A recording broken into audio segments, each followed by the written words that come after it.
强者为尊。我是谁？论潜力，堪称妖孽。我已修罗成武神。如今的我还是祖武下界9国大陆的2流虎蛋，定不敌我的界岭大军。我是谁？天下玄功武技皆可无师自通。论实力，任凭你有万千至宝，他是我人生中的第一个敌人。我是楚风。 Halo teman-teman, kali ini admin akan membahas alur cerita Donghua terbaru berjudul Martial God Asura. Cerita ini dimulai dengan adanya penjelasan mengenai rumor kuno tentang kejadian setahun yang lalu, di mana pada saat itu terdengar kabar adanya kelahiran putra suci, yaitu seorang bayi yang baru lahir di dunia, di mana tubuhnya bersatu dengan guntur ilahi 9 warna, sehingga dia memiliki tubuh pemberian surga dan bisa menjadi dewa tertinggi. Tetapi di sisi lain di benua Jiuzhou ada klan yang bernama klan Jiang. Mereka berusaha mencari anak yang memiliki tubuh surgawi. Mereka pergi ke rumah-rumah untuk mencari informasi mengenai tubuh surgawi ini. Bagi yang tidak melapor ataupun menyembunyikannya, maka mereka akan mendapatkan hukuman. Terlihat sang tokoh utama bernama Chu Peng, dan dia merupakan orang yang cacat dalam berkultivasi. Saat itu dia berniat pergi secara diam-diam meninggalkan rumahnya untuk mengikuti ujian masuk sekte Azure Dragon. Tetapi di saat pergi, ayahnya mengetahui jika dia ingin pergi ke sekte Azure Dragon. Ayahnya sedikit pesimis dengan Chu Peng karena fondasi tubuh dan basis kultivasinya yang lemah. Meski begitu, ayahnya tetap mendukung Chu Peng sambil memberikan Chu Peng seekor kuda. Ayahnya berpesan jika Chu Peng tidak lolos masuk ke sekte Azure Dragon, Chu Peng diminta untuk pulang saja dan melakukan pekerjaan lain. Chu Peng kemudian pergi meninggalkan ayahnya dan memacu kudanya melewati hutan. Di tengah perjalanan, Chu Peng melewati hujan badai dan tiba-tiba saja Chu Peng merasakan ada sesuatu hal yang tidak beres di mana tubuhnya mengeluarkan aliran listrik. Tiba-tiba saja ada sebuah petir yang menyambar Chu Peng hingga membuat dia terjatuh dari kuda. Sambaran petir itu merasuki tubuh Chu Peng sehingga tubuhnya bercahaya dan Chu Peng berteriak kesakitan sampai pada akhirnya Chu Peng kehilangan kesadarannya. Di dalam mimpinya, Chu Peng melihat bayangan masa lalu ketika saudara-saudaranya menindas dirinya karena dianggap tidak berguna dan tidak bisa melakukan teknik seni bela diri.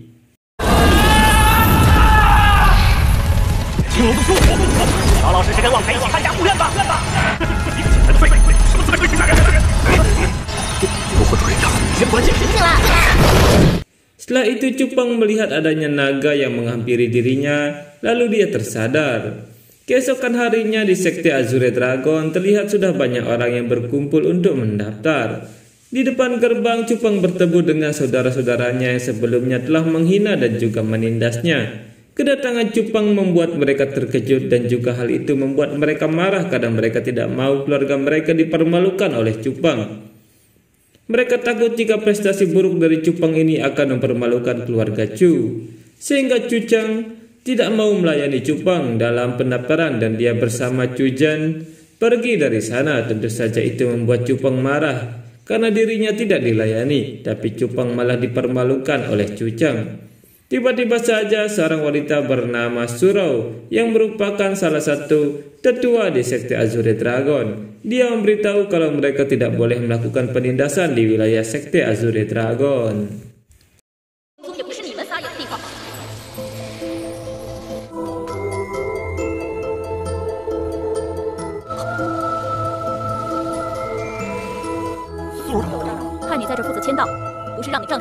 Chu Cheng mencoba menjelaskan kalau Chu Peng tidak pandai dalam seni bela diri, tapi Surou tidak mendengarkan hal tersebut. Bagi dirinya, siapapun yang telah mendaftar di sekte Azure Dragon, mereka berhak untuk mencoba ujian masuk dari sekte. Ujian masuk dari sekte pun dimulai dengan dipandu oleh seseorang bernama Gong Luyun.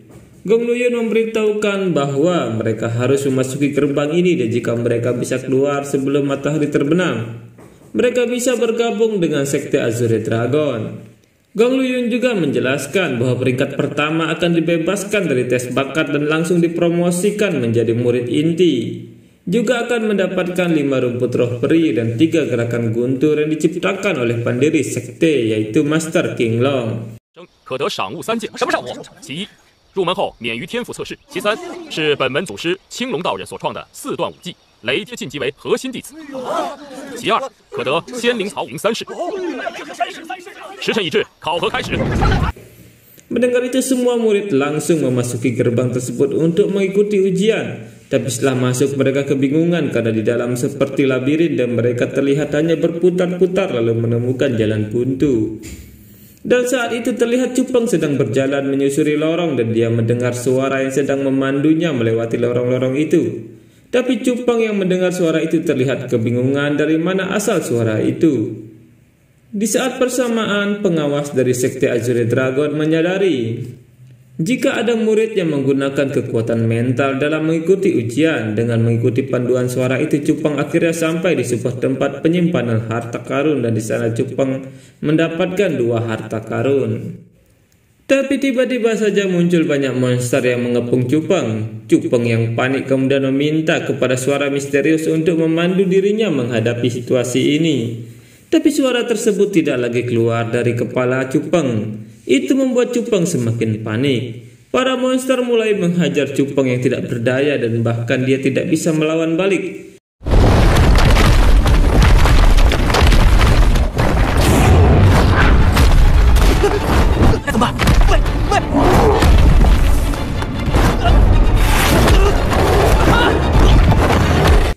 Para tetua yang mengawasi ujian ini mendengar adanya para monster yang telah keluar. Artinya ada seseorang yang telah lolos di ujian pertama dan masuk ke tahap kedua. Mereka terlihat tidak terlalu peduli dengan nyawa dari calon muridnya karena jika mereka gagal mengikuti ujian ini maka seharusnya mereka tidak mengikuti ujian ini. Saat itu terlihat Cupang sedang dihajar habis-habisan dan Cupang mengingat perlakuan monster ini sama dengan perlakuan saudara-saudaranya sehingga membuat Cupang kesal. Lalu tubuhnya mengeluarkan aura yang sangat kuat dan aura itu dirasakan oleh salah satu tetua sehingga dia menunjukkan wajah terkejut. Setelah Cupang membangkitkan kekuatannya, dia mulai membalas serangan monster itu hingga monster itu terpental. Salah satu monster berusaha menyerangnya, tapi dengan kekuatannya yang sudah meningkat, Cupang mulai menyiksa monster itu.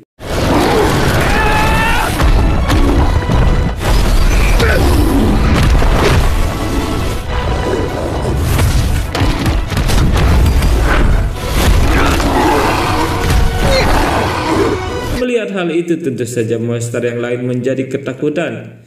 Tetua yang merasakan aura Cupang berkata bahwa orang yang mengeluarkan aura ini memiliki ranah spirit martial tingkat 5. Akhirnya Cupang berhasil membunuh monster itu dan membuat monster lain lari ketakutan.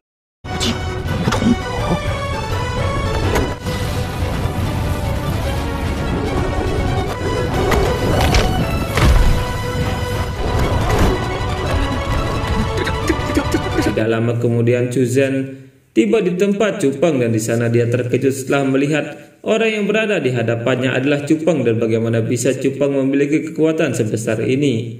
Setelah itu Cupang mengeluarkan harta yang dia dapat sebagai tanda kalau dirinya telah berhasil menyelesaikan ujian ini di peringkat pertama. Di sana para tetua menyadari jika orang yang telah membangkitkan kekuatan sebelumnya adalah Cupang. Mereka berpikir jika Cupang telah berada di ranah spirit martial dan bisa dibilang ranah seorang senior. Dan karena Cupang telah berada di peringkat pertama dalam ujian masuk, maka Cupang akan mendapatkan 3 hadiah besar sebelumnya, yaitu menjadi murid inti, 5 tanaman rumput roh peri, dan juga teknik 3 gerakan guntur.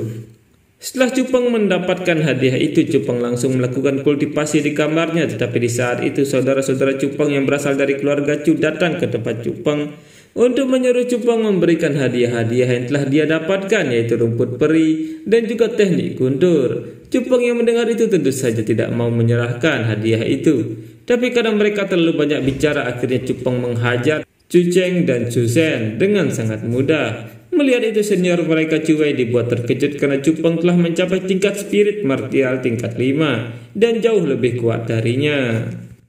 Tentu saja dia menjadi ketakutan dan pergi dari sana bersama yang lain. Cupang kemudian melanjutkan kultivasinya di dalam kamarnya dan di sana Cupang melihat adanya bayangan naga di dalam tubuhnya yang meminta Cupang untuk menebak siapa dirinya.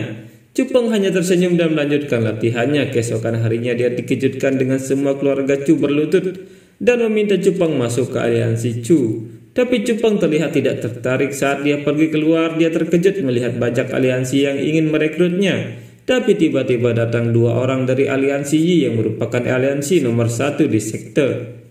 Mereka meminta Cupang untuk bergabung atas perintah ketua mereka Sumei, adik dari tetua surau. Tapi Cupang menolak mereka sambil mengejek pemimpin mereka Sumei, lalu dia pergi untuk perburuan obat mujarab. Saat itu terlihat surau sedang menjelaskan aturan perburuan obat mujarab kepada para murid yang akan mencari obat, dan di sana Cupang terganggu karena terus ditatap oleh seorang wanita dengan wajah yang kesal. 而极品灵药甚至具有强大的攻击性，所以说能否采到灵药以及能采多，千万别进迷雾。为什么？那里是宗门禁地，这是谁啊？这全凭各位的本事。得罪过他吗？不过有一点我要提醒大家，进入者有死无生，大家一定谨记。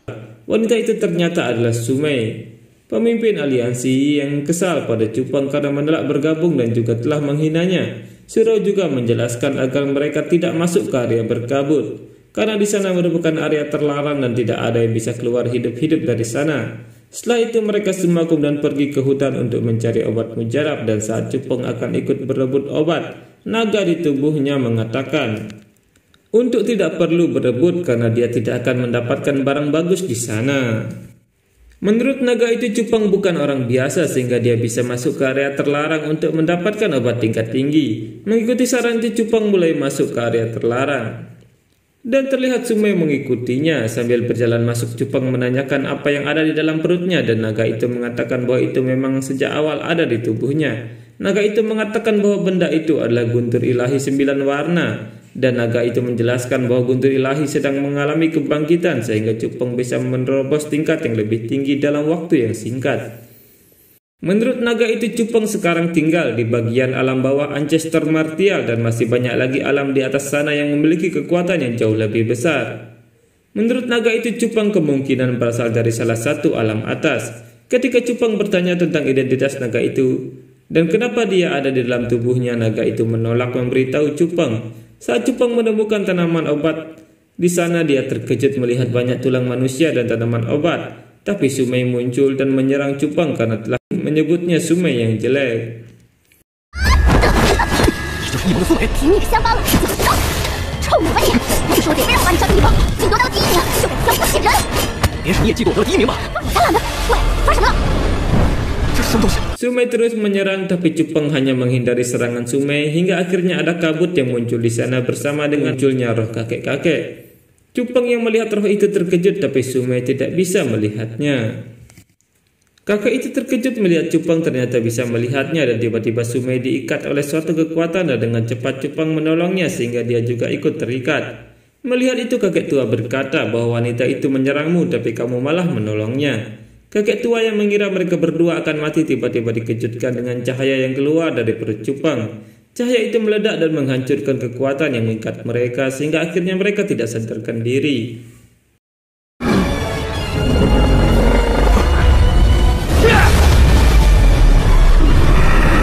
Melihat kekuatan itu, kakek tua menjadi tertarik pada Cupang dan dia memberikan sesuatu kepada Cupang sambil mengatakan bahwa dia sudah menunggu selama hampir 1000 tahun dan akhirnya dia bertemu dengan orang yang memiliki bakat yang bisa dia tempa.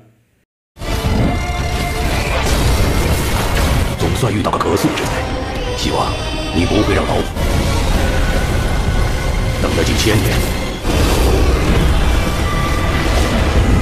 Setelah kabut di area terlarang menghilang dan semua tulang-tulang di sana juga ikut menghilang. Saat Cupang tersadar, dia terkejut melihat kekuatannya telah meningkat drastis. Hingga malam tiba, surau masih menunggu murid-muridnya yang belum kembali dan dia terkejut melihat Cupang sedang menggendong adiknya. Cupang menjelaskan bahwa mereka terjebak dalam kabut beracun. Mendengar itu surau terkejut karena mereka bisa kembali hidup-hidup dari makam tulang. Dalam 1000 tahun merekalah orang pertama yang kembali hidup-hidup. Surau berpikir Cupang pasti memiliki kekuatan mental sehingga bisa keluar dari kabut itu. Setelah kembali ke rumahnya, Cupang dikejutkan dengan berita bahwa keluarga mereka sedang diserang oleh keluarga Su. Tentu saja Cupang bersama keluarganya kembali pulang ke kota Kaosan. Di kota Kaosan terlihat Chu Hongpei sedang dihajar oleh Su Tianyi dan dengan cengkramannya dia mencekik Chu Hongpei hingga mati.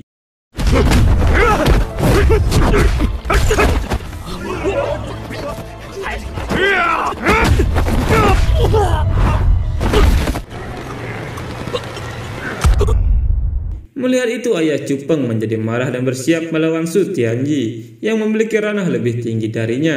Melihat itu, Su Qian meminta putranya untuk membunuh ayah Cupeng. Tapi sebelum pertarungan dimulai, Cupeng muncul di sana dan langsung menendang Su Tianyi hingga terpental.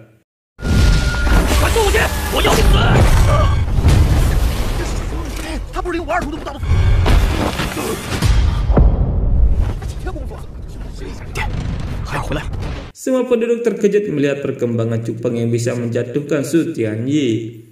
Cupeng kemudian mulai berhadapan dengan Su Tianyi dan Cuei merasakan napas Cupeng sangat berbeda dan jelas itu bukan napas ranah spirit martial tingkat 5. Saat Tianyi menyerangnya, Cupeng menggunakan teknik 3 gerakan guntur dan membunuh Tianyi hanya dengan 1 gerakan saja.